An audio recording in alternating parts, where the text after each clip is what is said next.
భద్రాద్రి కొత్తగూడెం జిల్లా ఊర్గంపాడు మండలం పినపాక నియోజకవర్గం మొత్తంగా కూడా ఇదే స్థితిలో ఉంది.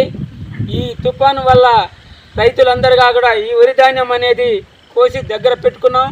తినే టయానికి గద్దొచ్చి కొట్టపోయినటువంటి పరిస్థితులలో ఈ తుఫాను ఈ రైతుల్ని మొత్తంగా కూడా గిరిజన రైతులు, మొత్తం ఎస్టీ రైతులు కూలి చేసి బతికే పద్ధతిలో బతికే టైంలో ఈ వాహన వచ్చి ఈ తుఫాన్ చేయబట్టి రైతులు నోట్లో మట్టి పోసినట్టు చేసిపోయింది.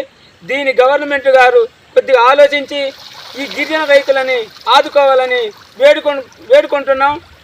ఇది ప్రభుత్వం దృష్టికి కాబట్టి తీసుకుపోయే బాధ్యత అధికారులు తీసుకోవాల్సిందిగా కోరుకుంటున్నాం.